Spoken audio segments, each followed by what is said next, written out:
Mazda didn't close out the year with record-breaking form. That is for sure. Last year, they broke an all-time sales record. 2024 was different. Mazda is heavily dependent on imports, and that's not ideal when all of a sudden now you have to navigate tariffs. If you look in the background, quick update. There's the CRV, but it was replaced by the CX-90. So I'll have a CX-90 review very, very soon here, if not before this video comes out. So keep your eyes peeled for the CX-90 review. But what we have going on for Mazda, it's a poor quarter, poor December for Mazda, but strong full year. You got to keep everything in perspective. Mazda's December was 32,000 vehicles, which is a decrease of 19% versus last December. Full year sales were 410,000 vehicles, a decrease of just 3%. All right, again, 2024, record-breaking year. So 410,000 vehicles. Like, if you don't count 2024, when's the last time Mazda sold 400,000 units? Never.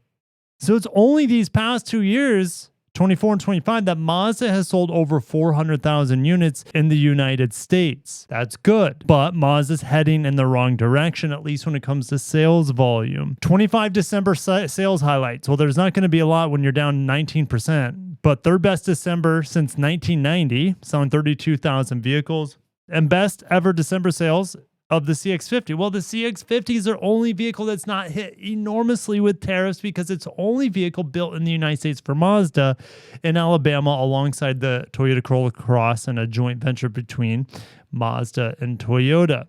In 2025, Mazda says they've achieved many milestones. Okay, CPO milestones, safety pick milestones, sponsorships. Honestly, don't care. Most of that stuff is all great humanitarian stuff. That's great. I'm here for the sales figures. Mazda 3. This car is old. It is long in the tooth. It's very small for the American market. Maybe not for the global market, but for the United States, it's tight. The Mazda 3 is down 25% on the year, down 35% on the month. Okay, why? Well, we need to focus on change here. Volume is the most important thing. Yes, daily selling rate is important, but I want to focus on year-over-year change. All right, which is going to be the second to last category. So down 32% in volume. Okay, Mazda 3, I wouldn't be surprised if Mazda kills it off.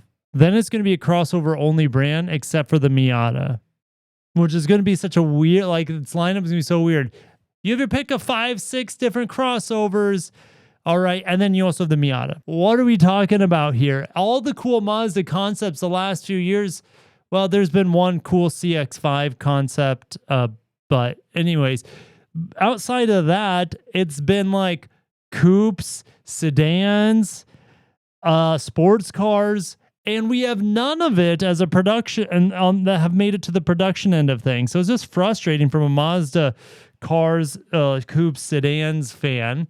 But you got to follow the money. It is what it is. So Mazda 3, why is it down so much? Well, one, it's outdated. I don't think that's a major reason. The major reason is because of tariffs. Most of these, or at least a huge chunk of them, coming from Mexico. And tariffs in Mexico oftentimes are higher than cars that come in from Japan, for example. All right. So the Mazda 3... yeah, not looking good long term unless they redesign it, have hybrids, have all sorts of a plethora of cool powertrains. But it's good. It's a really solid vehicle. All right. It's just not price competitive against its rivals. It's a little bit more premium. It can have all-wheel drive versus something like a Sentra or a Civic. So it's just, it's unique, but it's definitely like, for someone who wants a small sedan and doesn't want to look like everyone else and want to pay, they're going to be paying extra for Mazda 3. I mean, the hatchback is up. Why is the hatchback up? Well, I think most of the hatchbacks come from Japan. So maybe they're pushing the hatchbacks in and focusing and lowering down here the sedans. Now, I've also heard, if we go to the automotive news, Mazda, I hear, is working on dialing back fleet.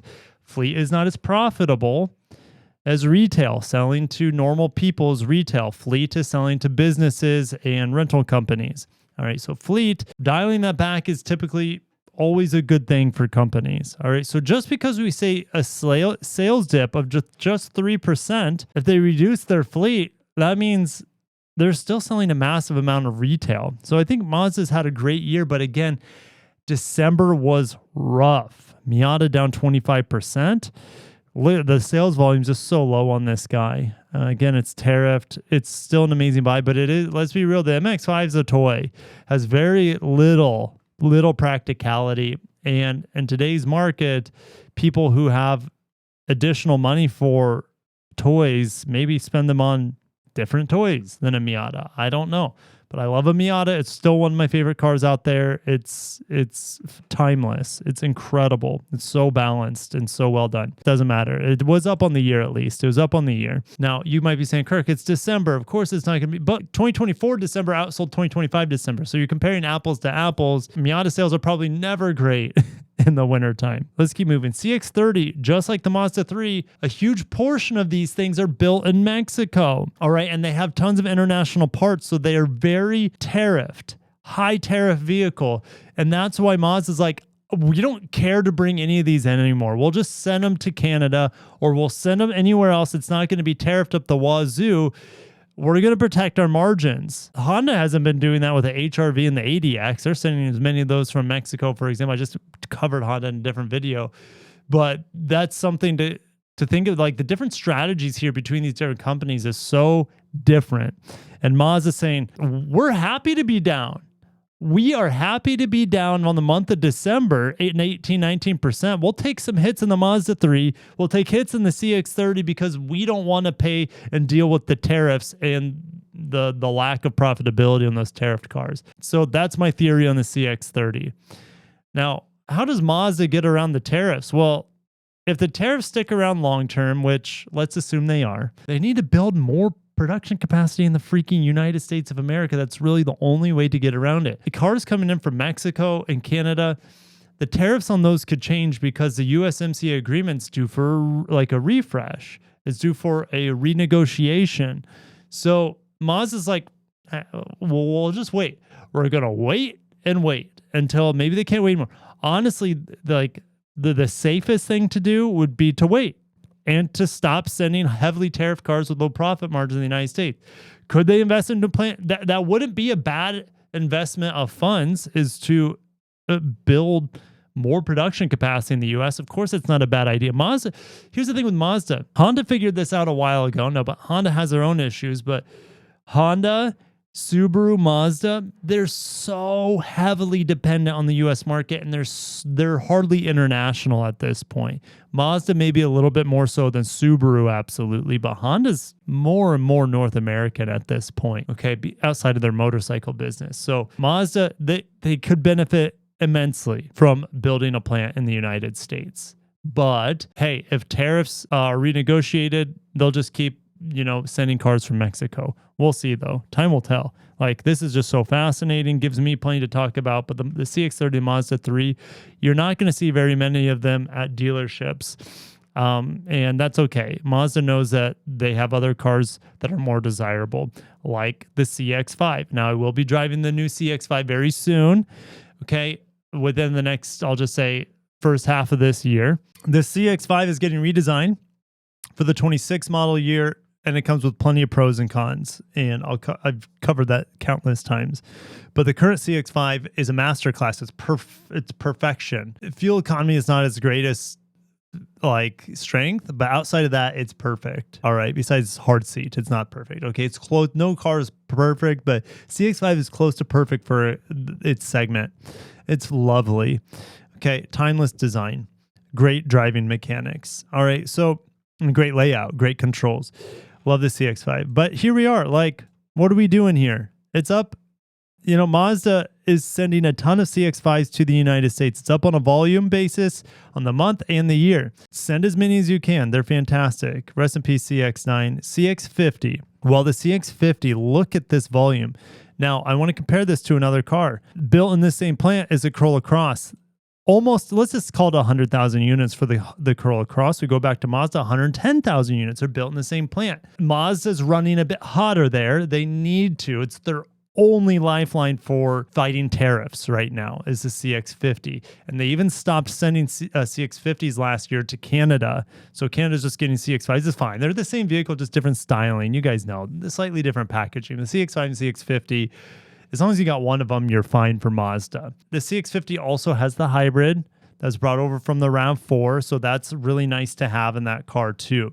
So the CX-50 is great for Mazda.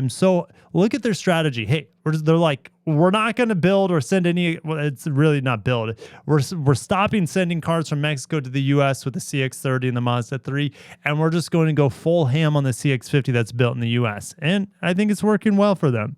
Everyone who has a CX-50, I think, has had very nice things to say in the comment section of my videos. MX-30. Now, the MX-30, I saw one yesterday. Not the plug-in hybrid. We don't get the plug-in hybrid of the MX-30 stateside or even a mild hybrid Skyactiv X version, which I think there's some of those around in the world. But no, it's a fully electric with like 100 miles of range. There's just one. I think there's just one in my area. And of course, I'm going to see it if it's in my viewing area. So that it sticks out as a sore thumb to me, the MX-30, when I see one. But it's just 100 miles of range. That car is probably worth like $8,000 on the used market. I'm curious. I got to look now. Let's look up a used Mazda MX-30.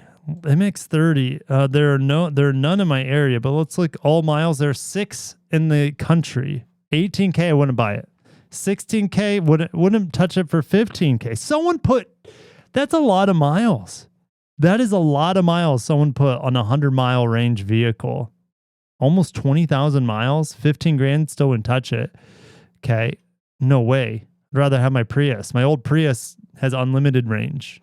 So, okay. Anyways, let's get back to the sales figures for Mazda. Got off traffic topic there with the the MX-30. Jeez.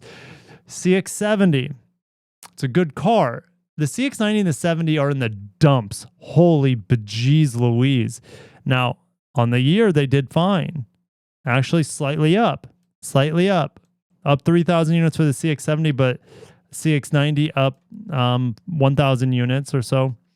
But what in the world happened? Why is the CX-90 down 40% or 38% and the CX-70 down 50%? What is happening with those models? Mazda gambled on these things, and they're great. They're so fun to drive. But Mazda gambled with these, and I'm not sure if the gamble, like the volume's significant, but why have they just completely gone to crap in terms of sales volume? They didn't have a refresh. They had a slight update for 2026 model year. So I don't know what's going on. And let me look at the volume in my area on these cars. CX-70s, really low volume. That doesn't include the 10 plug-in hybrids, but there are a ton. Look at this. There are a ton. CX-90s. Now, yeah, I'd say that's a very healthy amount of volume. 50 plug-in hybrids, about 500 CX-90 inline 6s. Like, that's good volume. Why is the sales so down? Is it the market? The market's just not into 3-row crossovers right now? That's crazy. Holy smokes. I cannot believe that. That's one of the bigger mysteries right here. Why is the CX-90 down so much and the 70 down so much for the month of December? That is bizarre. Maybe last December they had tons of incentives and they're selling that. Like, I don't know. Let's pace this out though. Let's get the calculator. Let's look at the CX-90 here. We took 3724 times 12. They're pacing 44,000 units. So if they keep this poor pacing up, they're going to be down 10,000 units on the CX-90 in 2026. I don't know. This is something definitely to watch. Mazda gambled on creating such a premium platform, such a high-end powertrains, plug-in hybrids, inline 6s, with mild hybrid technology. Like, they are unique for sure in mass market powertrain configurations. Very unique, but they're costly, I would assume. And I just don't know what's going on here. Are they priced too high? I don't know. Versus the rivals, I don't know. I really don't know why. That's a riddle I don't have the answer for. Maybe you guys can sound out in the comments why the 70 and the 90 have just fallen off a cliff in December for sales. That is crazy to me. Overall, their cars are down a lot, over 30%. Their trucks down 20%. So overall, they're down 22%. I thought you said, Kirk, in another video, you mentioned Mazda. If we go back to the sales total, they're only down 19%. No, it's worse. That's the quarter. They're continuing to get worse here in overall sales. All right, so we go back to Mazda here. Really, I'm not worried about them being down because they're being strategic with the 30 and the CX, the Mazda 3. Where is it at? It's somewhere up here. Okay, these two vehicles reducing because of tariffs. But these two, are they reducing volume massively? Maybe they're not selling to fleet with these cars like they were at the rates previously. So maybe that's why. Automotive News said, hey, Mazda's dialing back fleet sales. Well, the biggest evidence of them potentially dialing back fleet sales would be these two cars and, of course, the tariffed cars. But like the CX-90 and the CX-70 could be really just focusing on retail. And that's why I don't see a big drop in availability on the retail side. The retail side here, what we have at dealers, okay, is pretty healthy, over 500 CX-90s. All right, so maybe they're just focusing on the retail there. That's the only theoretical answer I have. Overall, Mazda down 22%. They have the new CX-5 coming. In theory, that will help with sales, but I'm not convinced. It's killing the turbo, so you cut out that niche from the market.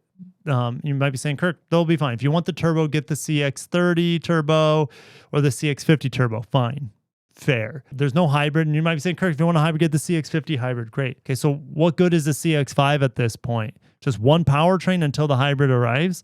It's bigger than the old CX-5. That's great, but the controls are complete junk in there. And Mazda's reached out to me. You guys know I made that video. Like, Mazda tried to explain why they took all the controls away and baked it all on the touchscreen, and I just disagree with what they did. I couldn't disagree further. The CX-5 and most Mazdas currently have great controls. With the rotary dial, you can use that as an option. But volume knobs, they're taking volume knob away in the CX-5. They're taking climate control physical away in the CX-5. They give you touch control buttons. Everything's in the touch screen. It's bad. It's really bad. CX-5 though, luckily, if you don't want those controls, just go get a CX-50 and you're going to be much better off. But the thing is, the CX-5 is supposed to be saying, hey, this is where Mazda's headed. Look at our tech forward approach. This is where we're headed. So that sort of malarkey where they take the volume away from you, take your volume knob, they take physical buttons off the steering wheel away from you, they take your physical climate control, that could be a spreading disease within Mazda in the coming years. So this could be their all-time heyday. So we go back to their sales here.